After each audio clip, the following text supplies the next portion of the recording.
السلام علیکم ورحمۃ اللہ وبرکاتہ۔ امید کرتا ہوں کہ تمام دوست احباب خیریت سے ہوں گے۔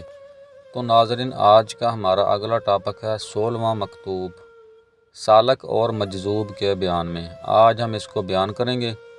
تمام دوست احباب چینل کو لازمی سبسکرائب فرما لیں۔ بسم اللہ الرحمن الرحیم۔ رب اشرح لی صدری ویسر لی امری واحلل عقدۃ من لسانی یفقہوا قولی۔ صلی اللہ علی حبیب سیدنا محمد وعلی آلہ وبارک وسلم۔ اے میرے بھائی شمس الدین، اللہ تم کو سالکوں کی بزرگی عطا فرمائے۔ تمہیں معلوم ہو کہ اس راہ طریقت میں چلنے والوں کی دو قسمیں ہیں، ایک سالک اور دوسرا مجذوب۔ مجذوب وہ ہوتے ہیں کہ کمند جذبہ نے انہیں مرتبہ ولایت تک پہنچا دیا ہوتا ہے، مگر غلبہ شوق میں اس طرح محو ہوتے ہیں کہ باوجود اس کے کہ وہ ہر مقام سے گزر چکے ہیں، ان کو اس کی خبر نہیں کہ راہ کا کیا حال ہے، مقام کی کیفیت کیسی ہے، خیر کس شے کا نام ہے، شر کس بلا کو کہتے ہیں، نفع کی صورت کیا ہے، ضرر کس بات میں ہے۔ اس لیے مجذوبان پیر بنانے کے لائق نہیں ہوتے۔ شیخی کے لائق وہ ہستی ہے کہ اگر جذبہ شوق کے ساتھ راہ طے کرتی ہے، مگر نہایت سکون اور آستگی سے، یعنی ہر مقام کی داد اور انصاف دیتے جاتے ہیں اور آگے بڑھتے جاتے ہیں۔ احوال خیر و شر اور صلح و فساد سے کل ان پر کھول دیے جاتے ہیں۔ کبھی کبھی راہ پر چلتے چلتے بے راہ بھی ہو جاتے ہیں تاکہ راہ اور بے راہی سے پورا وقوف حاصل ہو جائے۔ اتنے مرحلوں کے بعد اس کی صلاحیت پیدا ہوتی ہے کہ ایک جماعت کی رہبری سالک کر سکے۔ خیر سالک یہ کیوں کر سمجھے کہ ہم راہ پر چل رہے ہیں اور منزل طے ہو رہی ہے۔ سنو، بزرگوں نے اس کی نشانیاں بتائی ہیں، وہ یہ ہیں۔ عالم ہزاروں ہیں، ہر عالم سے سالک کو گزرنا ہے، اس کی سیر کرنا ہے۔ منجملہ اس کے ایک عالم خاک ہے، اس مقام کی سیر میں کیا واقعہ پیش آتا ہے۔ ایسا معلوم ہوتا ہے کہ بستیوں سے، کوچوں سے، جا بجا سے، طریق گوشوں سے نکل رہے ہیں اور ویرانوں، کھنڈروں، پانی کے جل تھل سے پہاڑوں کی طرف جا رہے ہیں۔ نتیجہ اس سیر سے یہ حاصل ہوتا ہے کہ سرگرانی اور تیرگی دور ہوتی ہے، سبکی اور لطافت پیدا ہو جاتی ہے۔ دوسرا عالم آب ہے۔ اس مقام کی سیر میں سبزہ زار درختانے سرسبز، کشتے زار آب رواں، چشمے دریا وغیرہ نظر آتے ہیں۔ تیسرا عالم باد ہے۔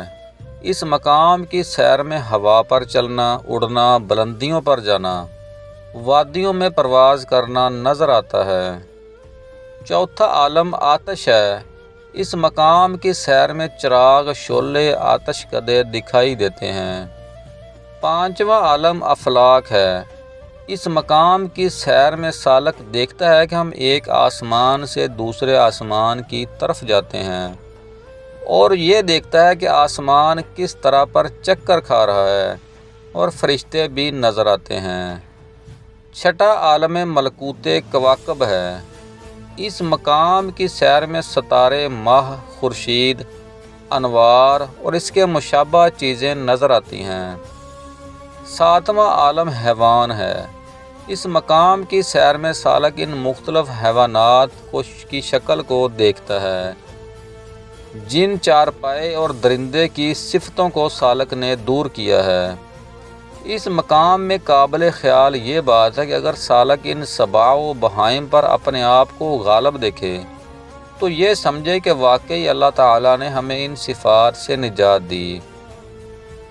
اگر اپنے کو ان کو مغلوب دیکھے تو یہ سمجھے کہ ابھی وہ صفات ذمیمہ ہم میں باقی ہیں۔ اسی طرح جتنے عالم ہیں تمام کی سالک سیر کرتا ہے اور ان سے گزرتا ہے۔ ہر عالم کی مناسبت سے مشاہدات ہوتے ہیں، اس کے اسرار کھلتے ہیں۔ اے بھائی، یہ جان ناتواں اور وہ مقصود جان۔ ایسا ہی جو جوان مرد ہو تو یہ کہے کہ جان جائے تو جائے، مگر مقصود تک ہم ضرور پہنچیں گے۔ یہ وہ گہرے شب چراغ ہے جس کی عزت اسی سے ظاہر ہے کہ دربان اس کا موج دریا سے خون خوار ہے۔ یہ وہ گوہر ہے جس کے لاکھوں طالب ہیں، اس پر جان فدا کر رہے ہیں اور سر کے بل کہر و دریا میں غوطے لگاتے ہیں۔ دیکھو، اگر کوئی شخص اپنی غفلت کے ساتھ اس درگاہ میں قدم رکھنا چاہتا ہے تو وہ یعنی جو اس درگاہ کا دربان ہے فوراً ٹوکتا ہے اور کہتا ہے کہ مجھے جان رکھو کہ میں کون ہوں۔ وہی ہوں کہ آسمان اول کے فرشتوں نے آداب تسبیح مجھ سے سیکھے اور دوسرے آسمان کے فرشتوں نے آداب تحلیل مجھ سے جانے، اور اسی طرح اور آسمانوں نے میرے دستار فضیلت کے پائے عزت کو افلاک کے سروں پر رکھا۔ باوجود اس کے چشم زدن میں نے ساری دولت کو لات مار دی اور لعنت کا ٹیکہ پیشانی پر لگا لیا ہے۔ اتنے اثار کے بعد اس لائق ہوا ہوں کہ شریعت محمدی صلی اللہ علیہ وآلہ وسلم کے کوچہ کی سرہنگی اور دربانی مجھے ملی ہے۔ ہاں، اگر تاج اخلاق سر پر رکھ کر آئے ہو تو چلے چلو، ورنہ میری کمان سے کہاں بھاگ سکتے ہو۔ دیکھو بھائی، یہ حال ہے، تاہم یہ نہ سمجھو کہ وہ یعنی جس کی یہ شان ہے ہر پست ہمت کے لیے ہلتا بھی ہو، نہیں، ہرگز نہیں، وہ بڑا متکبر ہے۔ جب تک کوئی صدیق دنیا میں پیدا نہیں ہوتا اور کوئی چالاک اور پاک باز اس راہ میں قدم نہیں رکھتا، وہ کب اپنی جگہ سے اٹھنے والا ہے۔ والسلام۔